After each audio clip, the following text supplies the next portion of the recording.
ඇයි අම්මා අඬන්නේ? මං යන්නේ හන්දටනේ අම්මේ. මට හරි බයයි ලයිකා. ලයිකා? හම්මට මාව පේන්නේ මුලින්ම අභ්‍යවකාශයට ගියපු ලයිකා බැල්ලි වගේද? මට නම පැටලුණා බන් දුකට. අම්මා මුලින්ම ලයිකා කියලා තමයි යාට නම දාන්න හදලා තියෙන්නේ. තාත්තා තමයි ලෝචි කියලා දාලා තියෙන්නේ. අපරාදීති ලයිකා කියලා මේකිට නම දාන්න තිබ්බනේ අම්මේ. හොඳට ගැලපෙනවත් එක්ක. අනේ මේ යනවා යන්න. උඹට කීයක් හරි ඕනිද ලෝචියෝ? මගදි වඩේ ගෙඩියක් කාලා තේ එකක් එහෙම බොන්න. අයියෝ අම්මා හිතුවද මං කෝච්චිය අනුරාධපුරේ යන්න හදනවා කියලා? ඒක නම් ඇත්ත. කාට හරි ඇහුනොත් ගගනගාමි ලෝචිගේ සායමක් යනවා. හරි. එහෙනම් මේක තියාගනි. හදට ගින් එහෙන් මොන හරි කන්න. අයියෝ අම්මේ ලැජ්ජාවේ බෑ.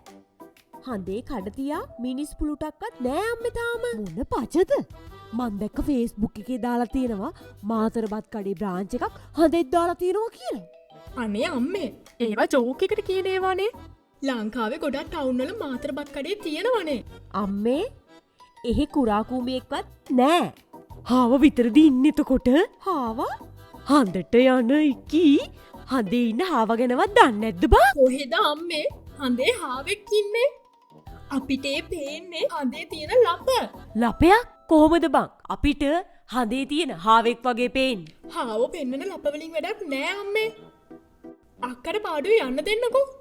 එතකොට හඳේ මිනිස්සුත් නැත්තම් සත්තුත් නැත්තම් මොන කෙහෙල් මලකටද බං ඔච්චර දුරකතර ගෙවාගෙන අමාරුවෙන් හඳට යන්නේ? ඇත්තටම අක්කේ ඒ කතාවත් ඇත්ත තමයි. කල්පනා කරලා බැලුවාම. ඒ පාර ඔයත් පටන් ගත්තද? මං යනවා. නැකතට වෙලාව ළඟයි. ඔයාට බය නැද්ද අක්කේ? බය කියන්නේ මොකද්ද? මං ඒ වචනේ අඳුරන්නෙත් නෑ. කොළඹ නෙළුම් කොරණ පරිශ්‍රයට චන්ද්‍රය බලා පිටත් වෙන ශීඝ්‍රගාමී රොකට්ටුව තව ස්වල්ප මොහොතකින් ගමනාරම්භ කරනවා ඇත. අන්න අරක නවත්ත බල්ලා. ජාත්‍යන්තරටම වීරුවක් නැවී. කවුද අරුව අරන් ආවේ? මං කිව්වේ රංගන හරි සමලිත හරි ගේන්න කියලානේ. සර් මං ඒ දෙන්නටම කතා කළා. දෙන්නම ගොඩක් බිසි. බැරිම තැන රේල්වේ ස්ටේෂන් එකේ මගේ යාළුවෙක්ට කතා කරේ. යෝ මාත් යනවා අම්මේ. චූටි මං යනවා.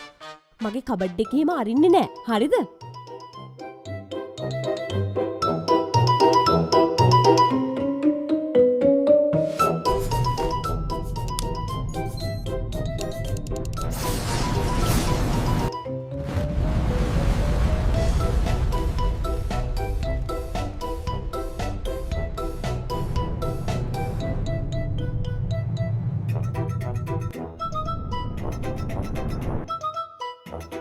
අනේ සර් මට බයයි. සර් මාව දාලා යන්නකෝ. අපේ අම්මට ඉන්න එකම ලොකු දුව මම ලෝචි.